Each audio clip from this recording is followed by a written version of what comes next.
The morning of the auction, there were 15 mules nobody wanted. They stood in a back pen at the Lawson County Livestock Yard, bunched against the cold rail like they understood the conversation happening on the other side of it. One had a milky eye. 2 were old enough that the auctioneer had stopped guessing their age out loud. 3 were thin in a way that made the men shake their heads and look at their boots. The rest were sound, but unfashionable, the kind of working stock that nobody worked anymore, with long ears and quiet faces and the particular patient dignity that mules carry whether anyone notices or not. The bidders walked past them on the way to the horse pens and the cattle ring and did not slow down. A man in a feed cap spat into the gravel and said, loud enough to carry, that the only honest use for that pen was a rendering truck and a strong stomach. The other men laughed because that is what men do at a sale barn when they want to make sure they are standing on the right side of the fence. Then a girl walked up to the rail. She was 22 years old, and not tall, and not loud, and she was wearing her grandfather's barn coat with the cuffs turned twice. She did not bid right away. She stood and looked at the mules for a long time without speaking, the way somebody might stand in front of a painting in a museum where nobody else had bothered to go in. She looked at each one. She looked at the milky-eyed one twice. When the auctioneer finally got to the back pen, almost as an afterthought, almost as a courtesy to the yard, he opened the bid at $1 a head and waited for somebody to laugh. Somebody did. Then the girl raised one finger and bought all 15 for $15, and the man in the feed cap turned to his neighbor and said, plain as weather, that she had just bought herself 15 graves to dig.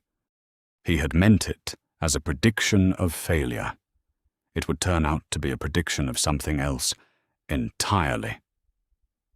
If a story like this means anything to you, do me a small favor before we go any further. Tap the like button so more folks can find this one. And in the comments tell me the town or the city or the patch of country you are listening from, because I read every single one, and I like knowing where these stories travel. Now, let's begin. Her name was Hannah Crow, and she had come back to Lawson County 8 months earlier without a plan, which is to say she had come back the way most people do on a Tuesday with 2 suitcases and a feeling she could not name. Her grandfather had died in February.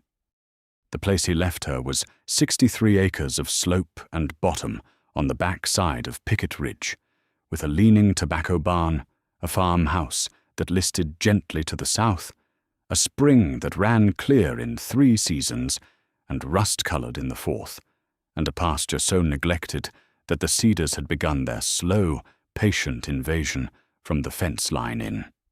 There was no money to speak of. There was a savings book in a kitchen drawer with $411 in it, and her grandfather's handwriting on the cover that said, in pencil, for the girl.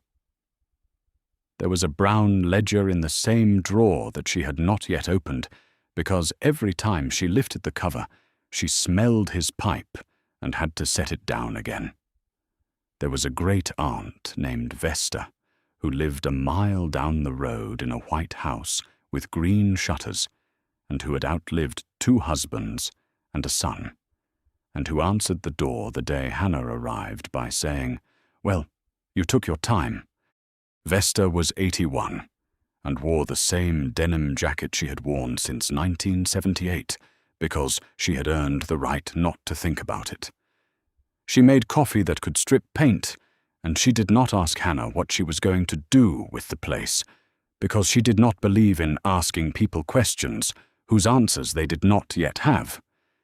Instead, she said, the well behind the barn went dry the year your daddy was born, and your grandfather never did get around to telling anybody why. Hannah filed that away the way she filed most of what Vesta said, which was carefully and without comment. For the first 6 months, she did almost nothing visible. She walked the fence line.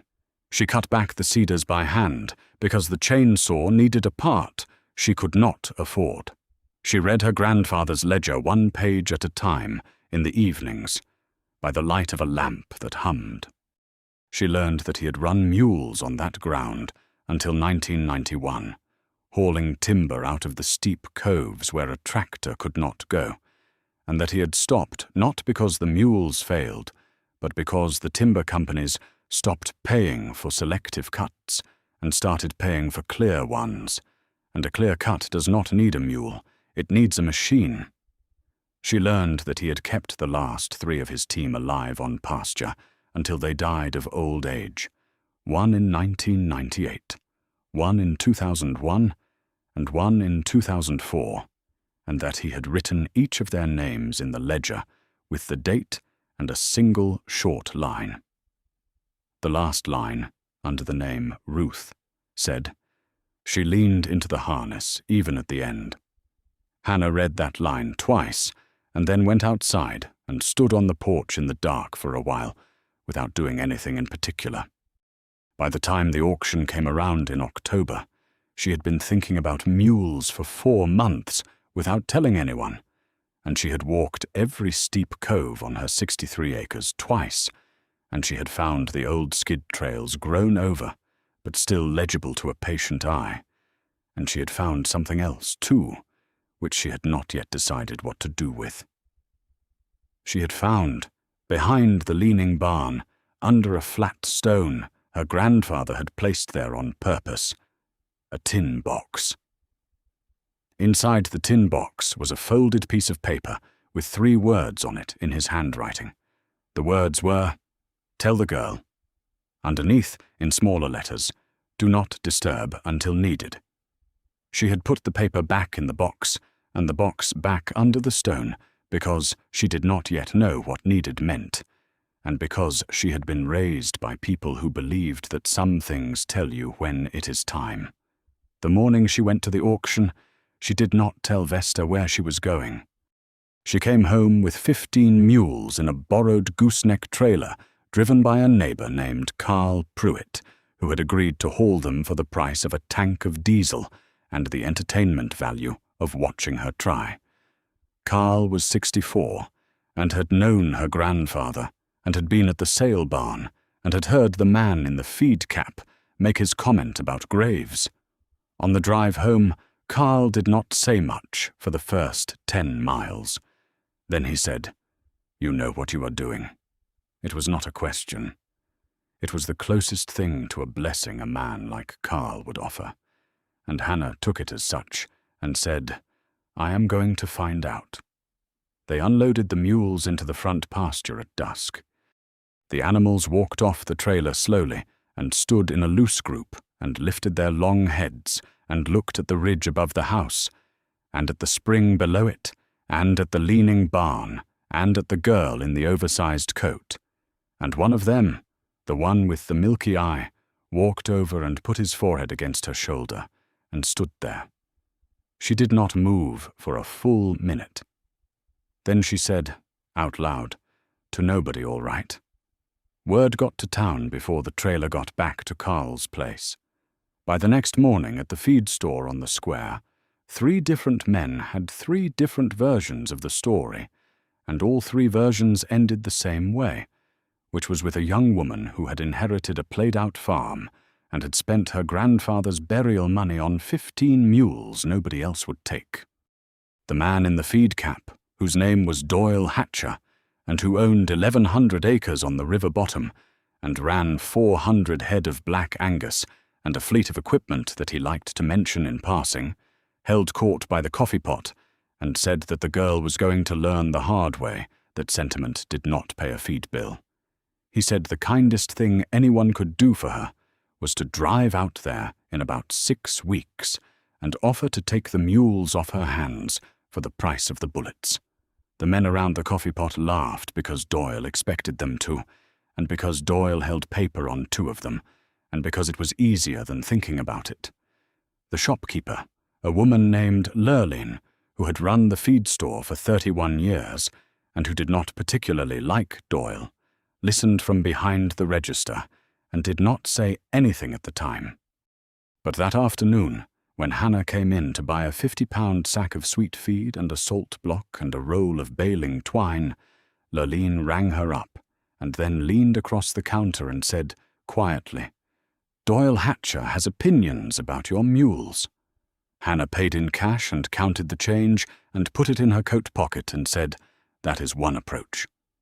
Then she picked up the feed sack like it weighed nothing and walked out to her grandfather's truck, which was a 1986 Ford with a cracked windshield and an engine that, according to Carl, was composing its own obituary in 3-part harmony. Lurleen watched her go, and then said to the empty store, "Well." Hannah did not name the mules right away. She held that line for almost 3 weeks because she knew that naming a thing makes it harder to lose, and she didn't yet know how many she would lose. She almost held that line. By the end of the 3rd week, she had named 11 of them, and by the end of the 4th, she had named all 15, because the milky-eyed one had a habit of leaning against her in the mornings, and she could not keep calling him the milky-eyed one in her own head. She called him brother. The thin ones she called Patience, Mercy, and Job.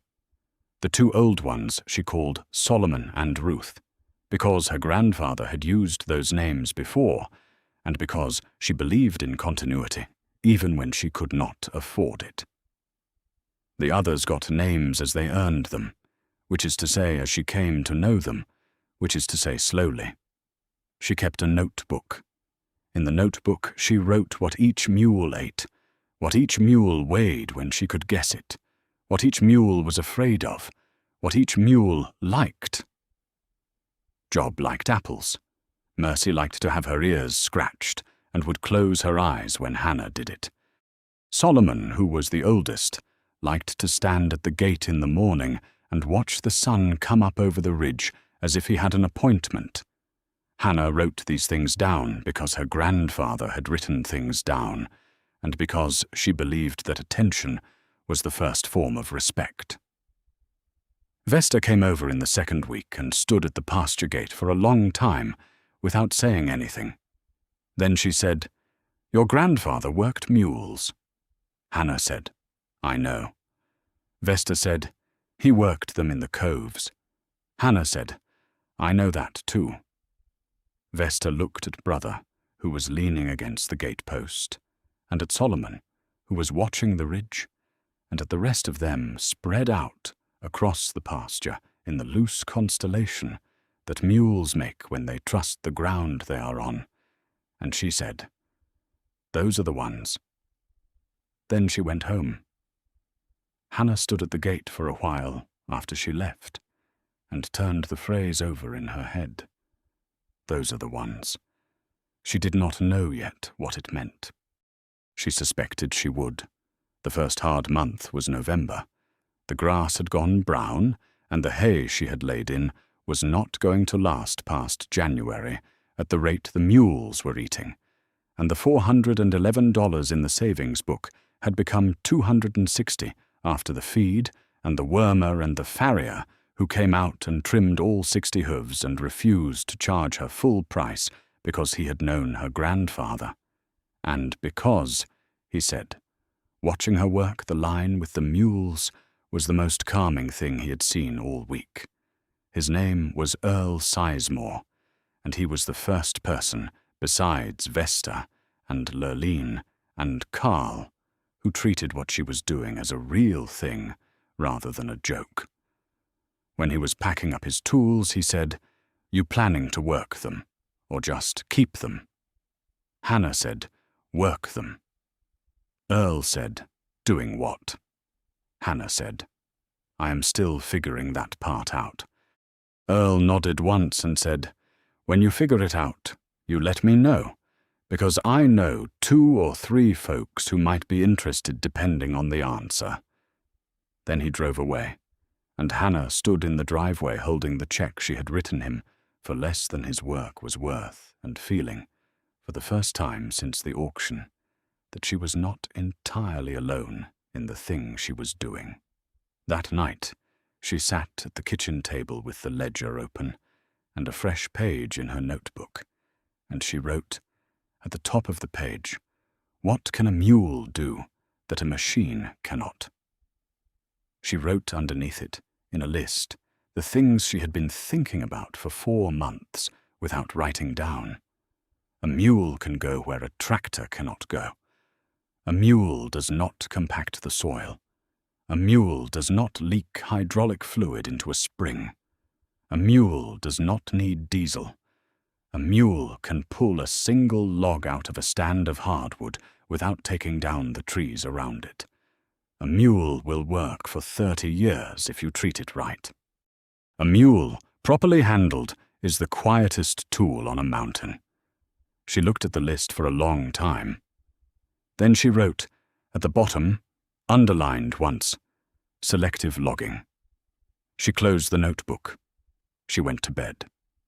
She lay awake until almost 3 in the morning, thinking about the steep coves on the back of the property, and the skid trails grown over, but still legible, and the timber that had been growing untouched on her grandfather's land since 1991, which was 33 years of white oak and walnut and cherry and poplar, standing patient and unbothered on slopes too steep for any machine to reach without tearing the mountain open.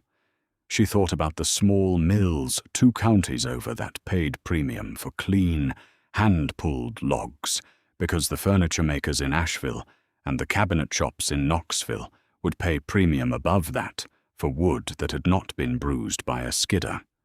She thought about the fact that nobody in Lawson County had run a mule team commercially in 20 years, and that the knowledge of how to do it lived in maybe 4 heads still above ground, one of which was Vesta's, and one of which was Carl Pruitt's, and one of which had been her grandfather's, and was now in a brown ledger in her kitchen drawer.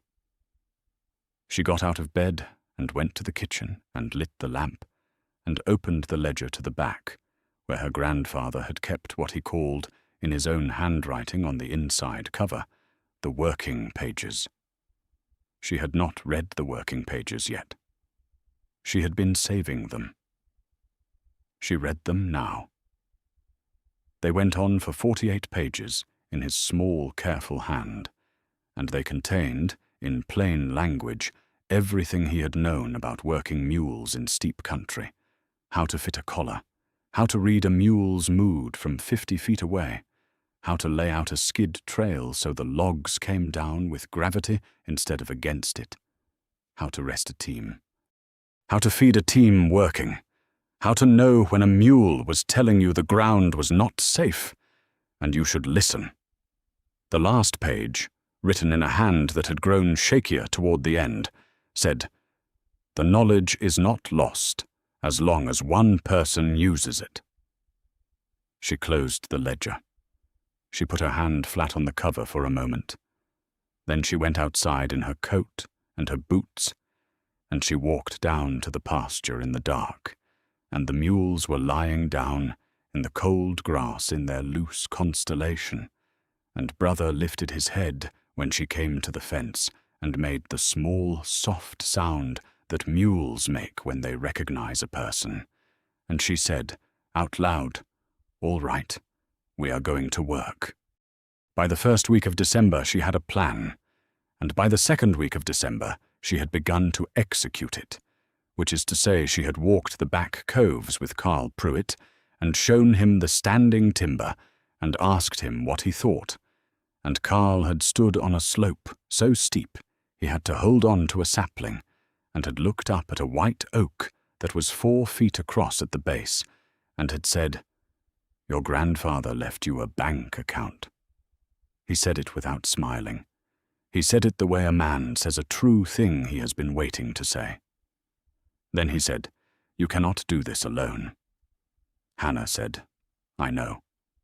Carl said, "I am 64 years old, and my back is held together with baling wire and bad decisions. But I worked a team with your grandfather in 1979, and I remember enough to be useful for about 4 hours a day." Hannah said, "4 hours a day is more than I have." Carl said, "I do not want your money. I want a cord of firewood, a month through the winter, and the right to say, 'I told you so' when this works." Hannah said, "The firewood I can do. The other part is yours already." They shook hands on it, standing on that slope, holding saplings, and Carl spat into the leaves and said, "Your grandfather is laughing right now," and Hannah said, "I hope so." They started small. They started with one tree. It was a poplar Carl had picked because it was straight and accessible, and because, he said, you do not test a new harness on the prize horse. Hannah had bought the harness used from an Amish family in Adair County who had advertised it in a paper Lurleen had handed her over the counter without explanation. The harness was old but sound, and it fit Brother, who Carl had picked as the lead mule, because, Carl said, that mule has been waiting his whole life to be useful. And you can see it in his face. They felled the poplar on a Tuesday in the second week of December with a hand saw, because Hannah's chainsaw still needed the part she could not afford, and it took them most of the morning, and when the tree finally came down, it came down exactly where Carl had said it would, which was along the line of the old skid trail her grandfather had cut into the cove in 1976. They limped it. They bucked it into 2 16-foot logs. They hitched Brother to the first log with Carl on the lines and Hannah walking at the mule's head, and Brother leaned into the collar the way Ruth had leaned into hers at the end, and the log moved. It moved slowly. It moved over leaves and around stumps, and along the curve of the trail her grandfather had laid out, so that gravity did most of the work, and it came down the cove and out into the bottom field without snagging once. And when Brother stopped at the landing, he turned his head and looked at Hannah as if to ask whether that was what she had wanted. Hannah put her hand on his neck and said, "Yes." Carl sat down on the log and pulled out a thermos of coffee and poured 2 cups and handed her one and said, "That is 1 log." Hannah said, "That is 1 log." Carl said, "You have got about 400 more standing up there." Hannah said, "I know." They drank the coffee. They went back up for the 2nd log. By the end of that day they had pulled 4 logs down to the landing, and by the end of that week they had pulled 26, and on Saturday morning Hannah drove the truck and a borrowed flatbed trailer 2 counties over to a small mill outside of Bristol, run by a man named Wendell Combs, and Wendell walked around the load twice without saying anything, and then ran his hand along the bark of the largest log and said, "Where did these come from?" Hannah said, "My place." Wendell said, "Who pulled them?" Hannah said, "A mule named Brother and a man named Carl and me." Wendell looked at her for a long moment, and then said, "I will give you $240 1,000 for the poplar, and $310 for the oak when you bring it, and I will take everything you can pull out of those coves, as long as it comes down looking like this." He paused.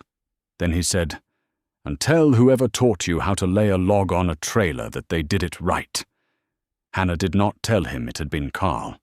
She did not tell him it had been her grandfather, really, through Carl, through the ledger, through the trails laid out in 1976, by a man who had known that someday somebody would need them again.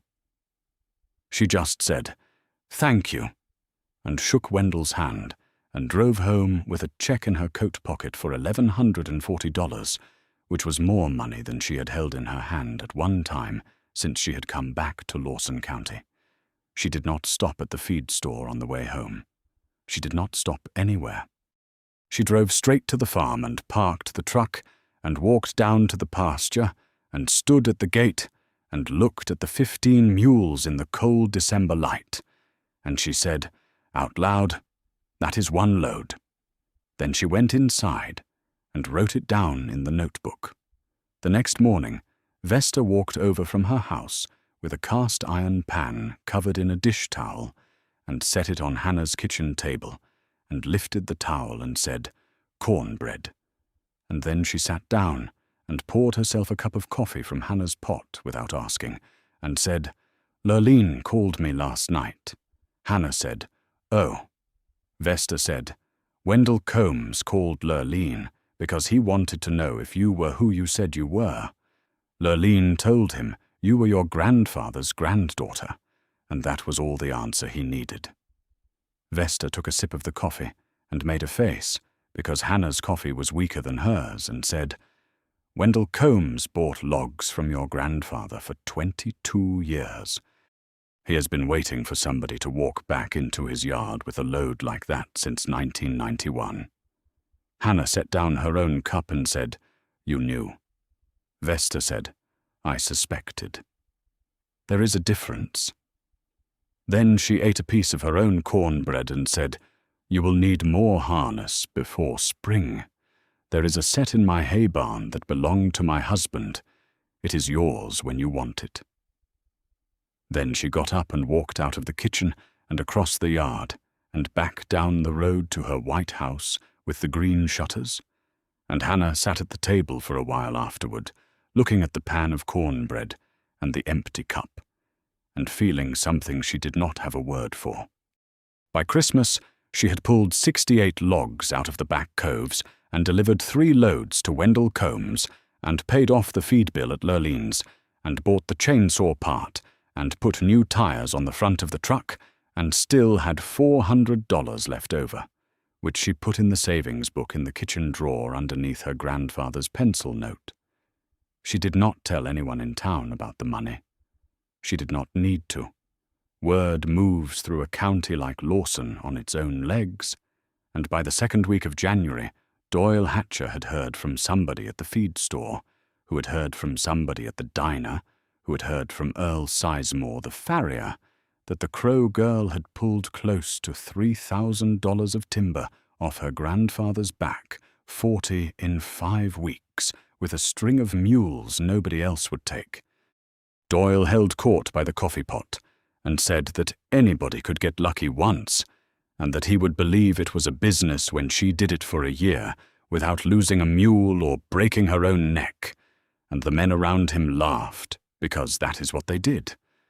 But 2 of them didn't laugh as loud as they had in October, and one of them, a quiet man named Buford Riggs, who ran 100 acres of his own on the far side of the ridge, didn't laugh at all. Buford left the feed store that morning without buying anything and drove the long way home past the Crow place and slowed down at the pasture fence and looked at the mules for a long minute and then drove on without stopping. He did not stop because he was not ready to say what he had come to say. He would be ready in April. January and February were the hardest months because the ground froze and the work slowed and the hay ran low, and Hannah had to buy 2 loads from a farmer over in Greene County at a price that made her wince.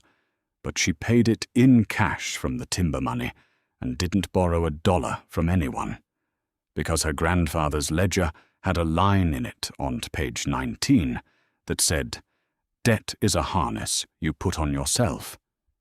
And she had decided early that she was not going to wear one. Carl came over 3 days a week through the worst of it, and they worked when they could, and they rested the mules when they could not, and on the days they could not work, Carl sat in the kitchen with Hannah and told her stories about her grandfather that she had not heard, stories about a man who had been quieter than she remembered, and stubborner than she had known, and who had, Carl said, predicted in 1989 that one day the machines would get too big for the mountains, and the mountains would start asking for mules back. Hannah said, "He said that." Carl said, "He said that to me, sitting on a stump in your front pasture in October of 1989. And I laughed at him. He said it again in 1994, and I didn't laugh that time. He said it the last time I saw him, which was 3 weeks before he died, and by then it was not a prediction, it was an instruction. Hannah said, "An instruction for who?" Carl looked at her over the rim of his coffee cup and didn't answer, because the answer was sitting at the table across from him, and they both knew it. By March, the frost was coming out of the ground and the coves were soft, and Hannah and Carl had to wait 2 more weeks before they could work again, and Hannah used the time to walk the property with her grandfather's ledger open in her hand, and to mark on a hand-drawn map every standing tree of value she could find.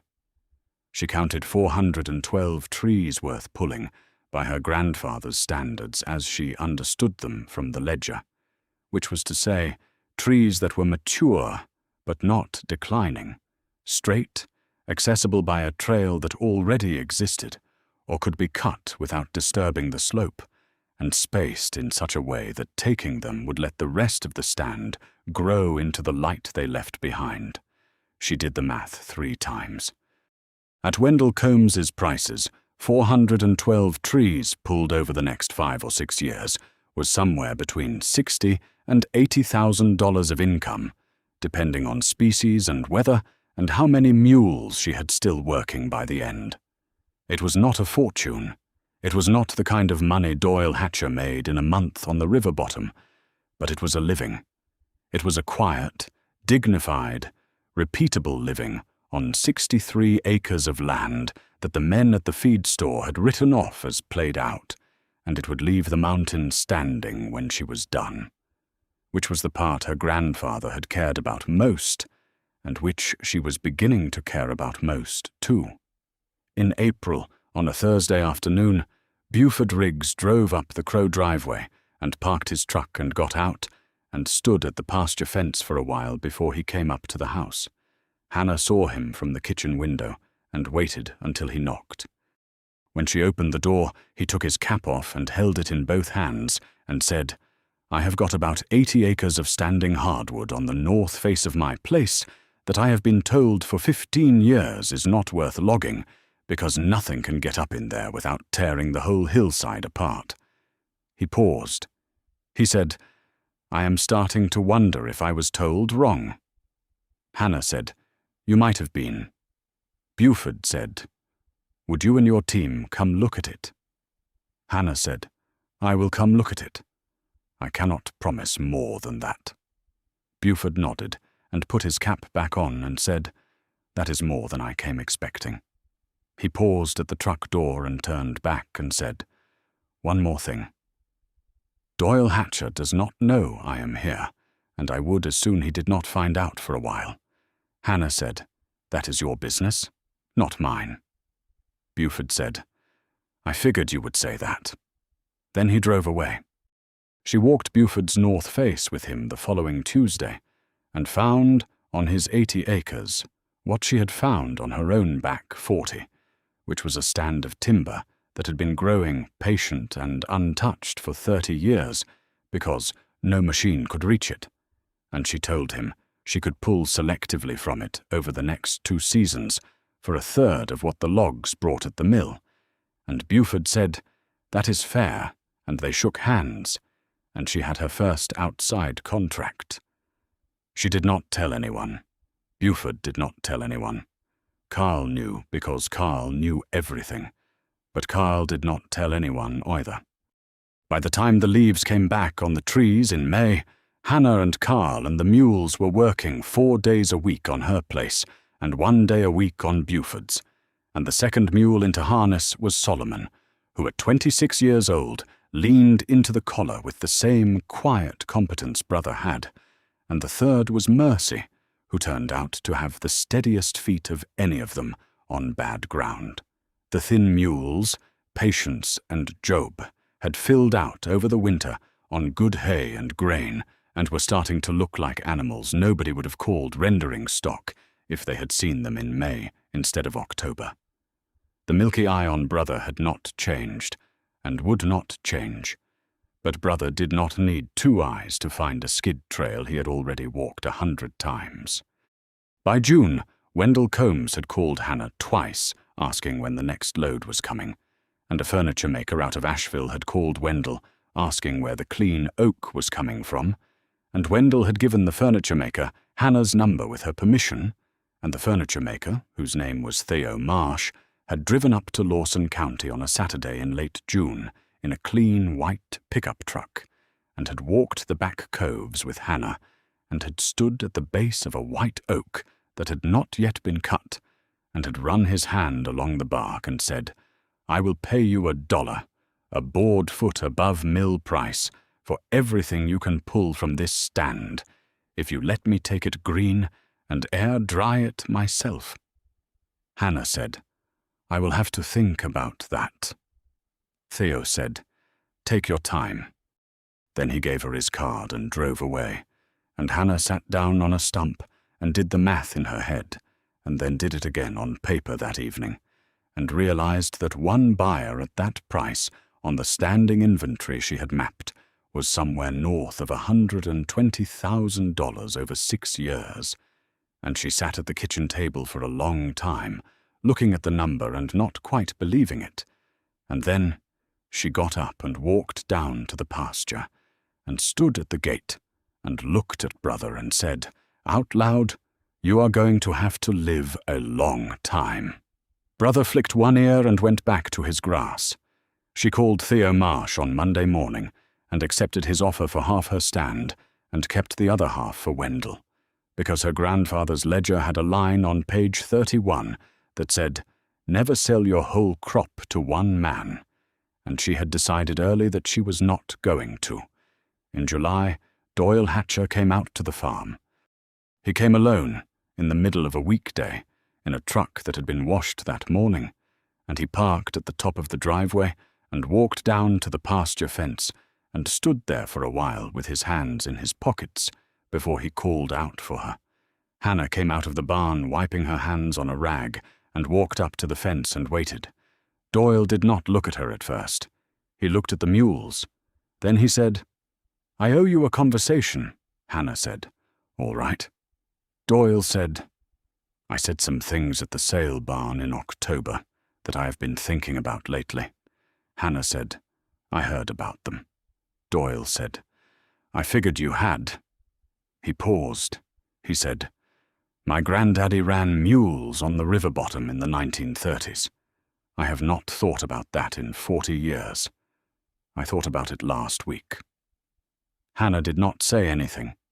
Doyle said, "Buford Riggs has been quieter than usual at the feed store, and I figured out why on my own, and I am not here to make trouble for him or for you. I am here to say that I was wrong about what you were doing, and I do not need to make a large production out of saying it. But I needed to say it to your face, because that is how my daddy raised me." Hannah said, "I appreciate that." Doyle said, "I have got 40 acres up against the state forest line that I have never logged because the slope on it is too much for my equipment, and I have always figured it would just sit there until I died." He paused. He said, "I am not asking you to log it. I am telling you that if you ever want to, the answer is yes, and the terms are whatever you tell me they are, because I am not the man to be naming terms on something I do not understand." Hannah looked at him for a long moment and said, "I will come look at it in the fall." Doyle nodded once and said, "That is fair." Then he stood at the fence for another minute, looking at the mules, and at Brother in particular, and he said, "That one is the lead." Hannah said, "Yes." Doyle said, "Your grandfather had one looked just like him." Hannah said, "His name was Ruth's brother." Doyle said, "I know." Then he walked back up the driveway and got in his clean truck and drove away, and Hannah stood at the fence for a while afterward and didn't write anything in the notebook that night about the conversation, because some things are not for the notebook. In August, Vesta got sick. It was not sudden, and it was not dramatic. She got tired in the way that 81-year-old women get tired when their bodies start telling them the work is almost done, and she stopped walking the mile down the road and started waiting for Hannah to come to her instead. And Hannah went to her 3 times a week and sat in her kitchen and drank the coffee that was stronger than her own, and listened to Vesta tell her things she had not told anybody in 50 years. Vesta told her about the well behind the barn that had gone dry the year Hannah's father was born, and about why her grandfather had never gotten around to telling anyone why. She said, "He capped it himself with a flat stone, and he put something underneath the stone that he wanted you to find when you were ready." Hannah said, "I found it." Vesta said, "I figured you had." "What did it say?" Hannah said, "It said, 'Tell the girl,' and underneath it said, 'Do not disturb until needed.'" Vesta nodded slowly and said, "Your grandfather buried the deed to the back 40 under that stone in a tin box in 1987 because he did not trust the bank, and he did not trust his own son, who was your father, who he loved but did not trust with paper, and he wanted you to have a clean title to the timber ground when the time came." He paused in her telling, the way he would have paused in life, and she paused too. She said, "The time came." Hannah did not say anything for a while. Then she said, "I have not opened the box again." Vesta said, "You should open it.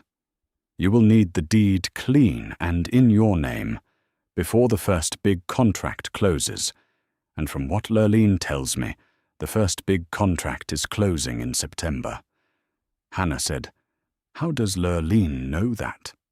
Vesta said, "Lurleen knows everything. That is her job." Hannah went home that evening and walked behind the barn in the last of the light and lifted the flat stone and took out the tin box and opened it on the back porch with the lamp on.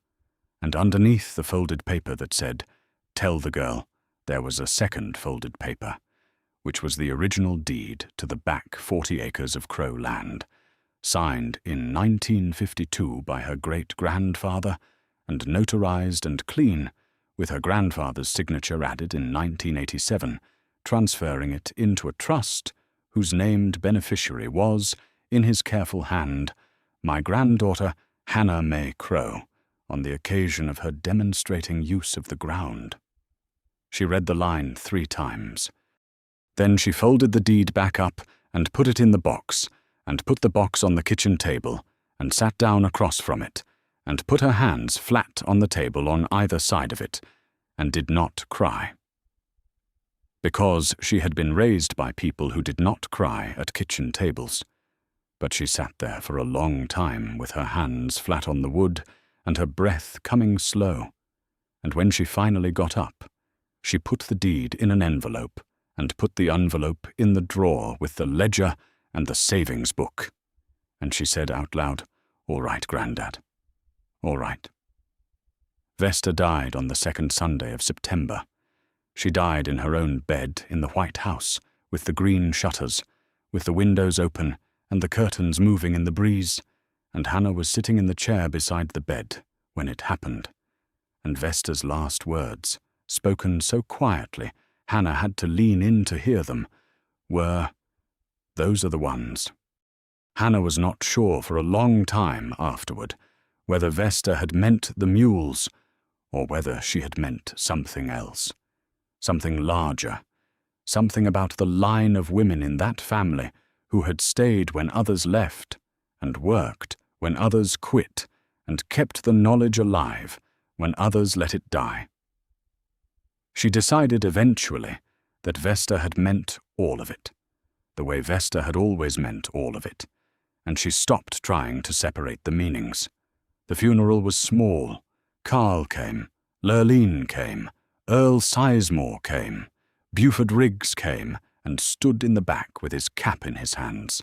Doyle Hatcher came and didn't sit in the front pew, but did sit in the third one, which was farther forward than anyone had expected.